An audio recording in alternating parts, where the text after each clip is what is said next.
Soul fam, what up? Got the house to myself. Families in Eastern Washington for our weekend. So I make a video inside. If you had $1,000,000, fuck that. If you had $1,000,000,000, you had all the help that you could possibly need and all the time. And you knew you couldn't fail. So you had $1,000,000,000. You had all the help that you needed, you had all the time, and you knew you couldn't fail. What would you do with your life? Those are some important questions to ask yourself. Just go through that and say, what the fuck would I do if I had all these resources? Because you have them, but they just haven't manifested yet. They're up here. They're seeds, right? And when you plant a seed in the ground, that seed just doesn't sprout overnight. No, it takes a little bit of time. And you got to nurture that seed, and you got to water it, and you got to keep on. And the whole metaphor to that is watering is constantly bringing it up in your conscious awareness and thinking about it all the time, feeling it.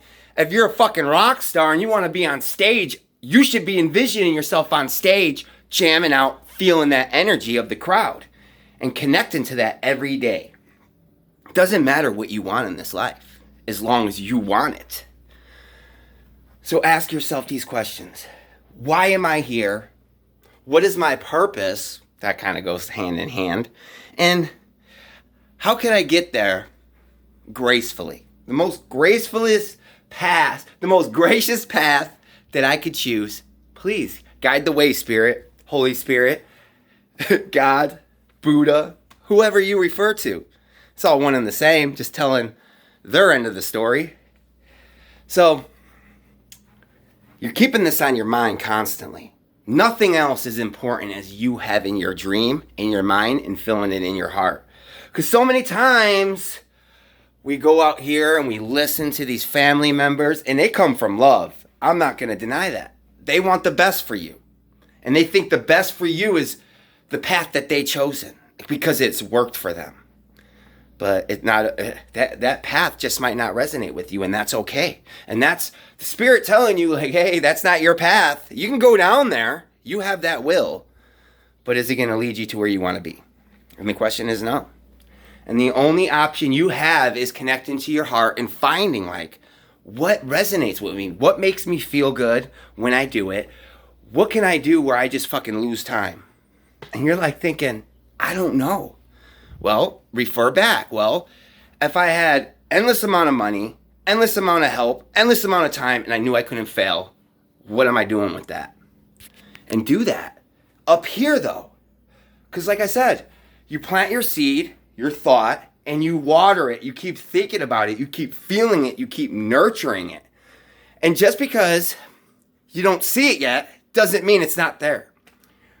You know, a story that I was reading from, and I don't know how to pronounce his name, but like, he's like a Buddhist guy. His name's like Thich Nhat Hanh or something. You know who I'm talking about. He's like the next freaking Dalai Lama, right? And he has this retreat called the Plum Village. So that guy. And he was talking about in this, the Buddha and the Christ, how when a farmer looks out on his field, let's just say in the wintertime, he sees all his plants thriving, all his plants growing, all his crops just abundant. That's how he sees it. Even though it's not there, he knows that he has all the ingredients, and it's just that one final ingredient that is going to make it manifest. And that's what our thoughts are.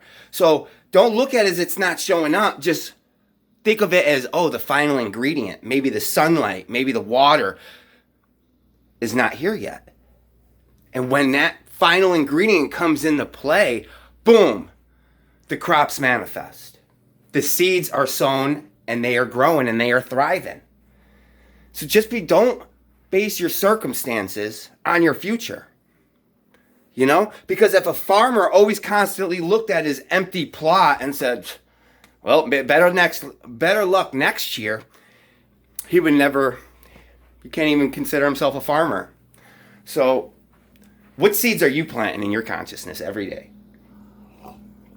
And let's just say you do have a seed sown, and you're like, wow, that's not in service to where I want to go, who I want to be, and the energy that I want to give. So I'm going to release that. And that release is like spirit taking it and say thank you and putting it into the earth for healing. It doesn't matter if it was a thought of hate, a thought of jealousy, a thought of envy, a thought of lack, a thought of dis-ease, whatever it was, just hand it to spirit and say, hey, this keeps on showing up. I have nothing for it. I don't know what to do with it anymore. Like 20 years, I've been festering on this seed, and I realized that it's not mine. And I accepted it unconsciously, and now I'm giving it back to you. And that's what all these beliefs are. They were seeds handed to us from our family, from our friends, from society. Said, here's these seeds. These are yours. Do something with them. And we're like, I don't know what to do with them. And they just sit there and they just keep on cycling in our minds and saying, wow, these seeds don't feel good. These seeds aren't for my highest good. And we give them back. We just give them back. And that's what these beliefs are. They're the seeds that society hands us. And we think that it's our obligation to do something with them. But we have the choice to give them back and say, you know what? I'm going to find my own seeds. And I'm going to do this my own way. Because your beliefs are creating everything. And we have so many beliefs that we aren't even aware of.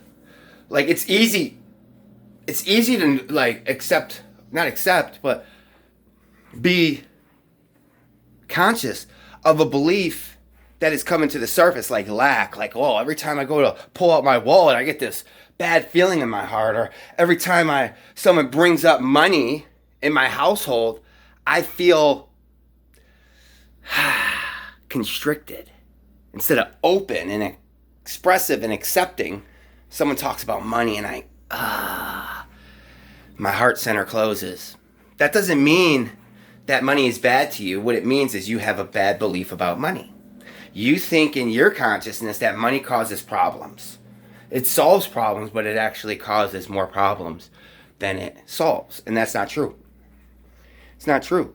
And I think a lot of us, in order to start this abundant life that we want, we have to redefine our beliefs around money and realize that it's only energy. It's there to serve us. Fuck the paper bill. Fuck the dollar bill. That is just a symbol that we gave meaning to and says, oh, this is money, this is currency, this is what I have to use to spend. So then we put this freaking piece of paper on a pedestal, not knowing that behind that bill was just the energy. And that's all we really wanted. And once we embody that energy, the blessings show up. Like, you are so supported on this life, but it's a game of neurochemistry where your mind's going to tell you, no, you're not, you're separate. You can't do that. We're not good enough to do that. And then going against that neurochemistry that's going on, say, don't believe me, bitch? Just watch. And just keep on having that mindset. Start referring to your thought process, your conscious programs that keep coming in, the conscious ones, right? The conscious ones, the ones that aren't serving you but keep coming up. Talk to them like they don't know shit. Like God, you ain't never gonna learn, mind. I'm gonna show you something today. I'm gonna show you something. Because I came from the greatest place that I can come from.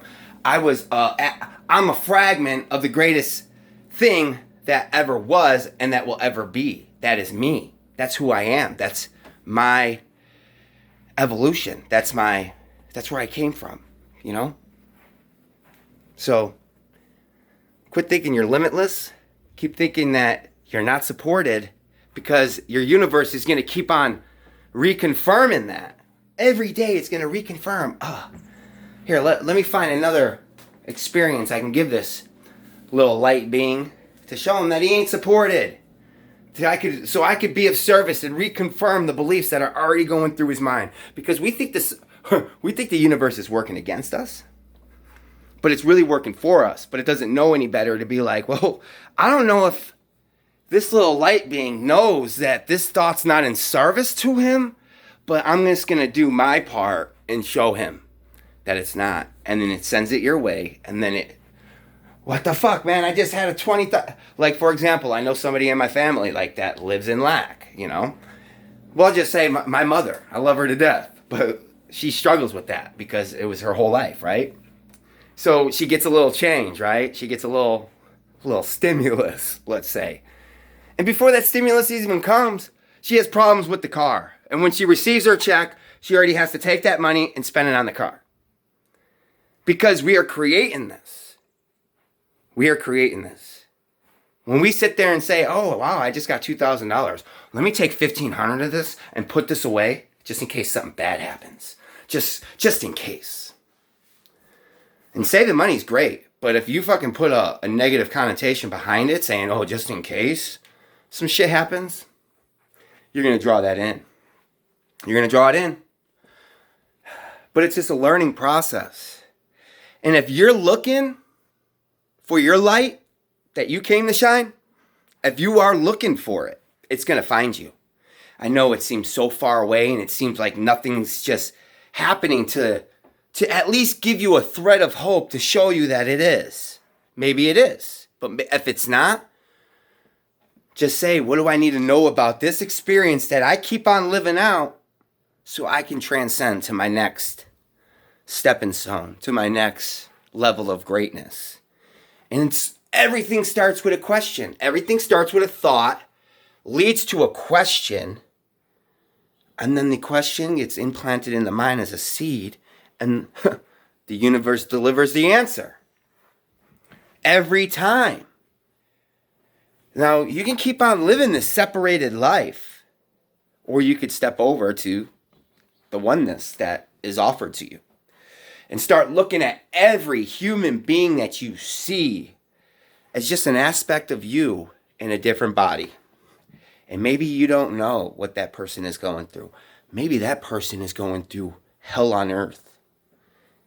And because you thought you were separate of that person instead of one with them, you confirm that hell by putting a little bit more hell into their a little bit more fire into their hell by saying an ignorant comment or not supporting them, inspiring them, encouraging them to do great. Everybody that you come in contact with that just comes up to you to say some random shit and you're like, why is this person talking to me?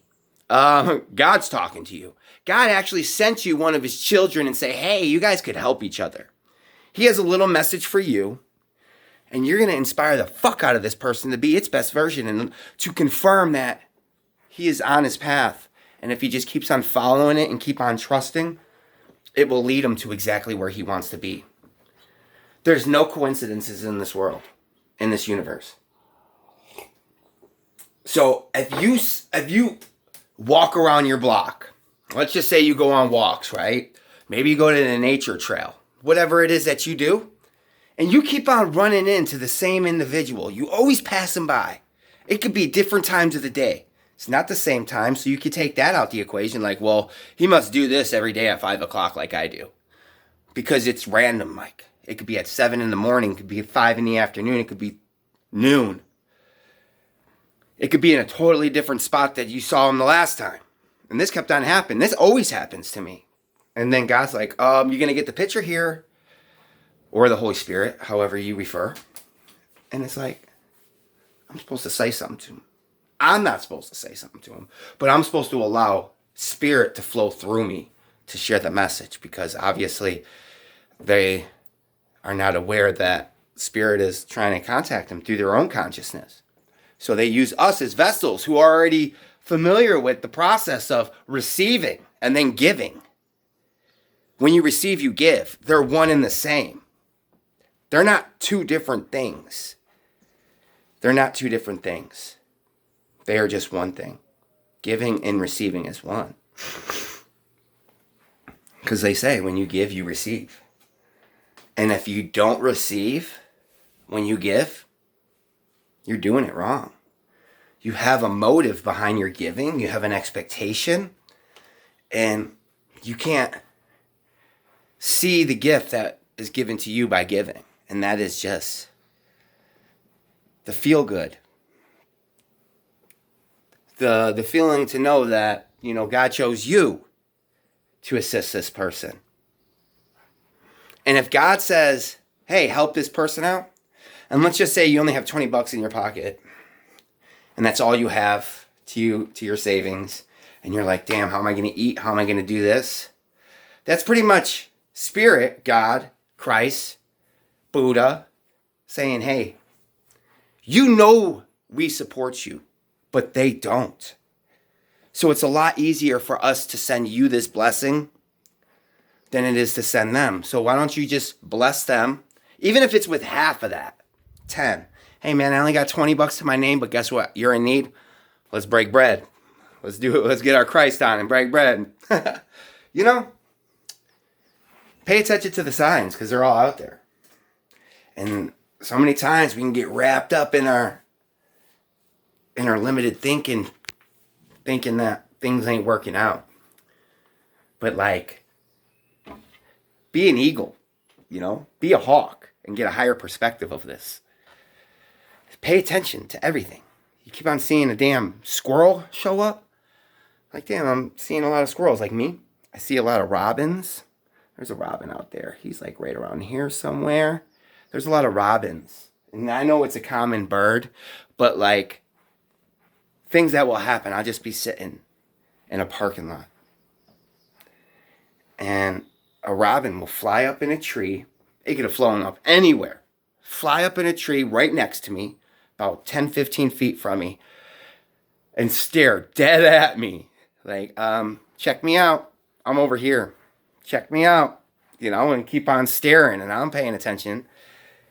And then just receive that message. We have these animals on here, and each animal embodies a certain power, a certain magical gift. Whether it's the courage of the lion, you know, or let's just say a squirrel. What do you know a squirrel do? A squirrel prepares, hella prepared. It's fucking stocking its nuts up. It's squirrely. Come on, you ain't catching no squirrel, you know? The eagle's like the lion of the sky. You know what I mean? And then whenever you struggle with life and you're feeling inadequate, you're feeling unworthy, not good enough, not strong enough, not courageous enough, not brave enough, think of nature and think how brave nature is, and nothing can get in the way of nature, not even us. And what confirmed this for me was when I was out in Sedona, I would see hawks all the time. And I would just observing the birds. And one time this eagle was flying around this nest of like these little birds. They were like little sparrows. And these sparrows weren't having it. And all of a sudden, two of the sparrows, the mom and the dad, just charge at the hawk and just start defending its livelihood. It didn't think, oh, this bird's too big. Look at them claws. Look at that beak. This thing's going to tear me up. Hell no. It says, I'm going to protect mine because he's all up in my shit. Mr. Hawk, please, before I get my motherfucking, my Terminator on, get your ass out of my nest. And them birds, they were so brave. They were like this big. And the hawk's like humongous. And that showed me like, if two little feathery fucking birds that I could just in my hand, or that a hawk could just swipe at with its beak or its talons and just end its life, it didn't stop it. You have that bravery in you.